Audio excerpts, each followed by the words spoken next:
Hello বন্ধুরা, দেখো সবাই কেমন আছো? আশা করছি সবাই ভালো আছো।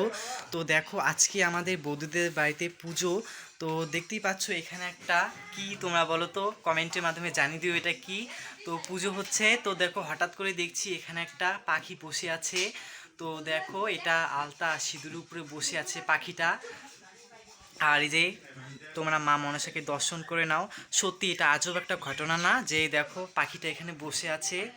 তো সকাল থেকেই বসে আছে ঢাকের বাড়ি, তারপর আবার গান টান হলো, তাও না পাখিটা এখান থেকে যাচ্ছে না। তোমরা একটু কমেন্ট করে জানিয়ে দিও তো এটা কি। দেখতে তো খুব ভালো লাগছে, দেখো একটু তো তোমরা সবাই। আর মা মনসাকে একটু দর্শন করে নাও সবাই।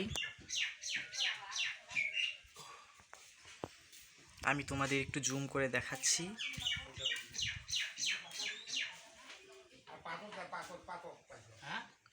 দেখো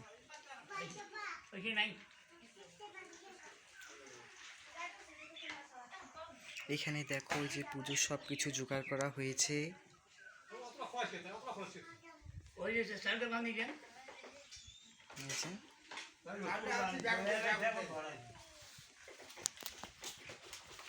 তো তোমরা আমার বৌদিরা কিন্তু মনসা পূজা করে। আর তোমরা কে কে মনসা পূজা করো একটু প্লিজ কমেন্টের মাধ্যমে জানিয়ে দিও। আর পাখিটাকে দেখো এখনও কিন্তু বসে আছে চুপ করে। আমি না ভাবতেই পারি না যে এরকম একটা ঘটনা ঘটবে। তো মা, আমি বাড়িতে ভিডিও করেছি, তো মা আমাকে এসে বলছে যা দেখ যে বৌদিদের বাড়িতে এরকম একটা পাখি ওখানে বসে আছে। তো এসে দেখি সত্যি মানে পাখিটা এখানে বসে আছে। আমি না বিশ্বাসই করতে চাইনি প্রথমে। এই যে দেখো।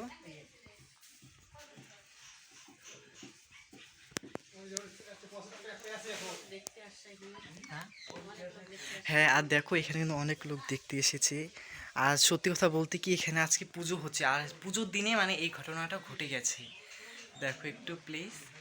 আর যদি ভিডিওটা ভালো লাগে তো প্লিজ একটু লাইক সাবস্ক্রাইব অবশ্যই করবে। তো টাটা, বাই বাই। তো চলো।